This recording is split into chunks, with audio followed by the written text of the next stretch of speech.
We are now going to start doing a little bit more of a specialized kind of assignment. We have a series of assignments going in looking at how to work with depth of field and shutter speed and that kind of stuff. We tried getting some basic just exposures. Now we're looking at a little bit more of how to control the image beyond just how bright it is. So this is manual shooting practice exercise 1, and we're just going to focus on shooting a series of pictures with a shallow depth of field. Now when I talk about depth of field, that's kind of important to know what that means. So we'll come to that in just a second, but let's look at what the goals are for this assignment. So again, we're continuing to practice manually operating your camera. We're learning to read your light meter and your histogram.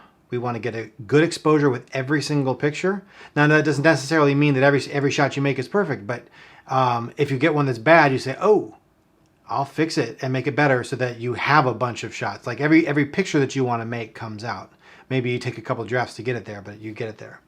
And we're working on, that comes into the troubleshooting as well. We're working on also now creating a little bit of sense of creative control over your pictures. So can you make it look the way you want it to look?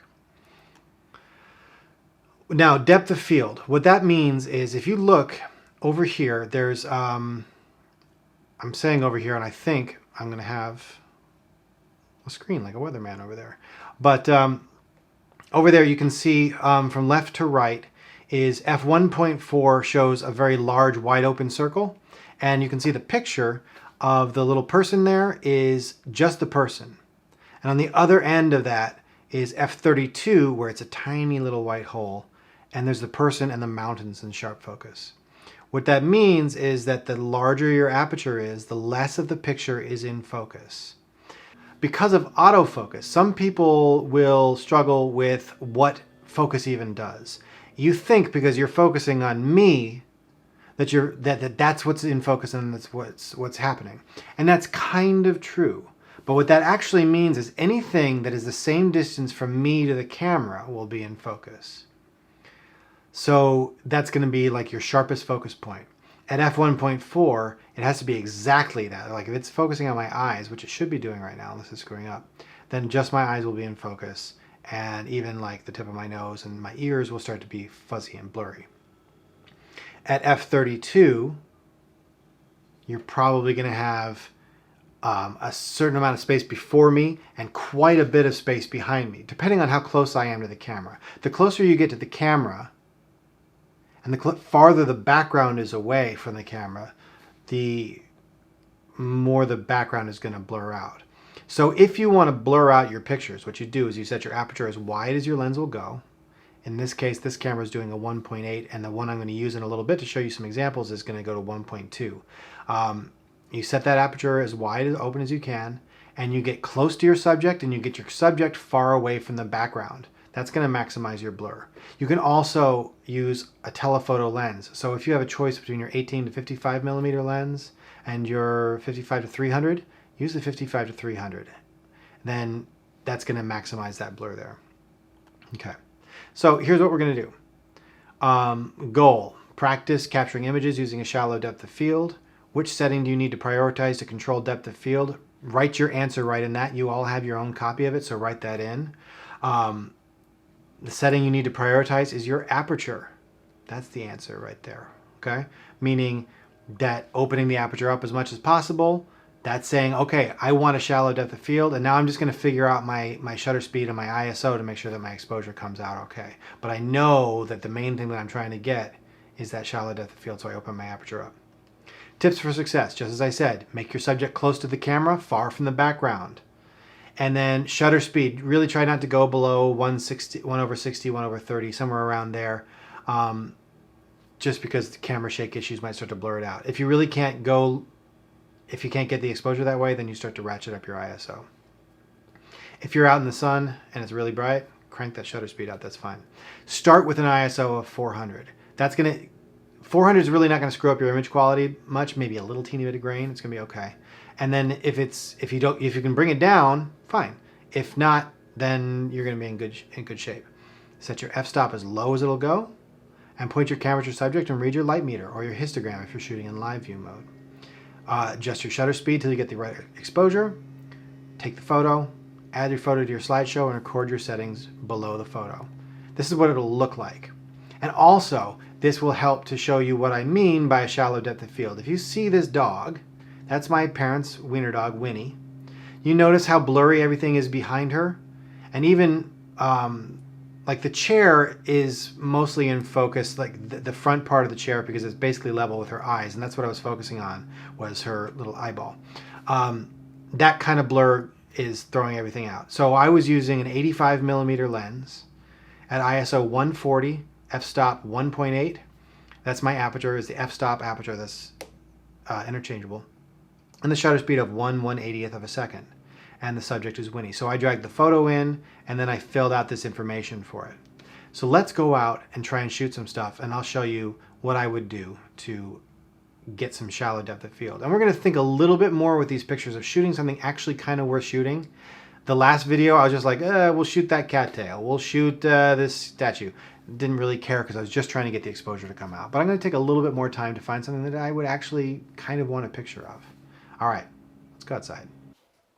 Okay, here I am. We're going to shoot our first shallow depth of field image of the pooch here. So what I need to do is get back, and I'm going to keep the camera fairly close to her. I'm going to try to focus somewhere that's important. And let's change where my focal point is a little bit. I hit the focus button and I'm using the D-pad to move it around. That looks pretty good. I'll focus there. This seems a little dark to me. Looking at the histogram, it's a little bit dark. So I'm going to turn my ISO up. You can see down in the bottom right corner I'm at ISO 1000. Let's do 1600. And then I focus right on her eye. I'm going to keep holding it down because, oh, you know what? I can actually, let's reduce my aperture. So I'm at f1.2 now. And I drop my ISO back down to 800. Seems pretty nice. Get right down to her level.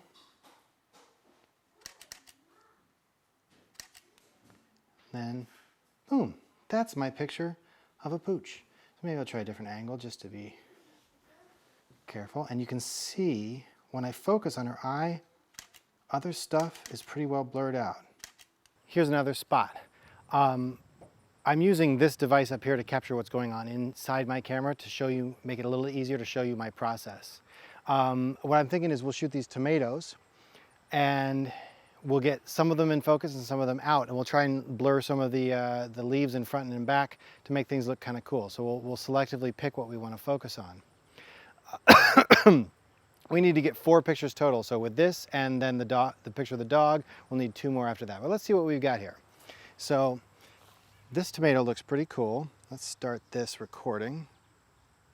And we're going to turn, very first thing I know I need to do is turn the ISO way down because I'm outside and it's bright.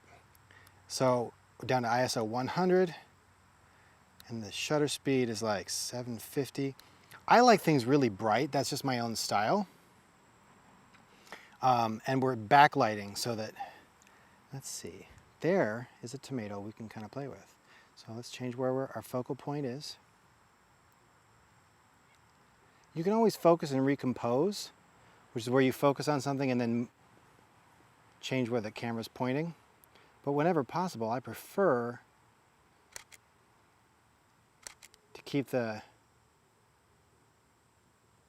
focal point right on it, because then you've got very few variables. If you take a look at the histogram here, you can see it's just barely not hitting the right, and we've got plenty of space in the bottom. So there's no pure black, and there's stuff that gets very close to bright white. Let's try another one. Let's see what, maybe right in there. Got to see I'm a little bit blocked by those leaves. And this is kind of fun. It makes the tomato plant look more lush, because we've got so much green, it's all blurred out and it's all over the place. I'm not sure I love that because of the metal cage there. What if we go down to this little lump of stuff? It's a little darker here, so I might need to drop my shutter speed down a bit. Yeah, that's a little bit better. And my camera will only focus on things up so close, so I had to pull it back a little bit or else it won't focus. That's kind of pretty, and it makes kind of a neat curve with the vines.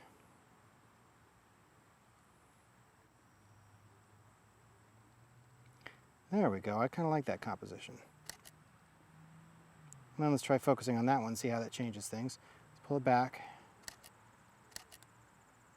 Now most of these pictures are probably coming out, but I can't count them as my 4 pictures, right? I can't take 4 pictures of the same tomato and turn them in and say, here's my 4 pictures, because they're not 4 separate pictures, they're 4 drafts of the same shot. So we're gonna go find some more stuff, maybe a flower or something. All right, come on. All right, same kind of deal here. We've got, now this is my grapevine, and we're gonna see what we can get with that. And we'll just do the same thing. So checking my exposure here, the histogram is a little bit too far to the right, so I'm gonna increase that shutter speed. And I'm checking when that starts to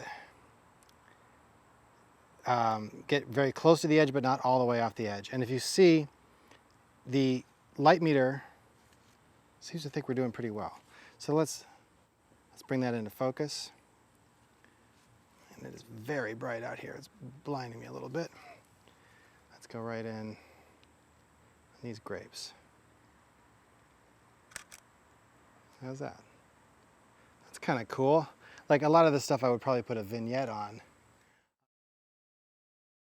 For this next shot, I want to show you what I don't want you to do. Do you remember at the beginning of the video we talked about how when the subject is too close to the background, there's not going to be significant blur?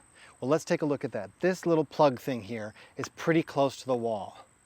f1.2 is a very open, shallow depth of field aperture. So you're going to get some blur, but you're not going to see that much when we get a picture of this against the wall, as opposed to something further down, and we'll explore that too. So let's take a quick look. Okay.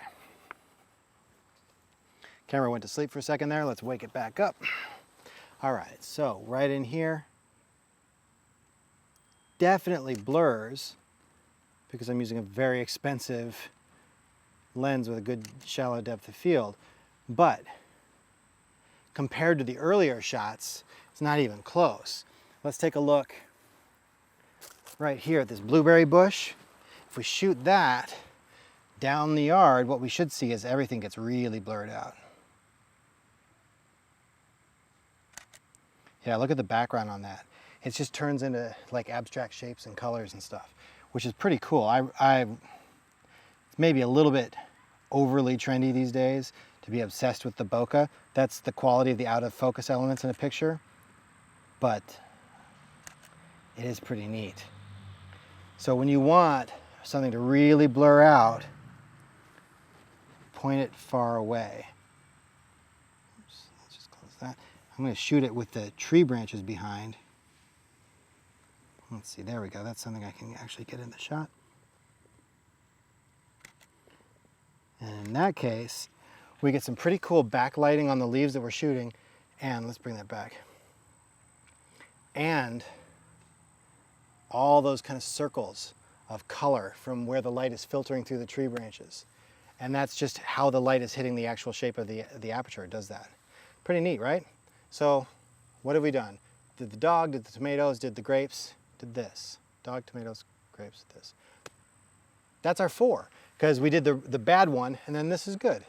So that's what you need to do, is just find places, things to shoot, get your exposure right, open that aperture all the way up, make sure your subject is nice and far from the background, and get reasonably close to it. This lens does not zoom, so I get close by walking in and out. If you're using the T6, you would probably want to use one of those zoom lenses so you can zoom in even more. That's going to accentuate your shallow depth of field even more. You shoot something at 300 millimeters and keep the distance, the background away from it, you're going to get a really shallow depth of field, even if you're at f5.6 or 6.3, which is probably as wide open as that'll get there. So give it a shot, see how you do. I look forward to it. Cool, guys.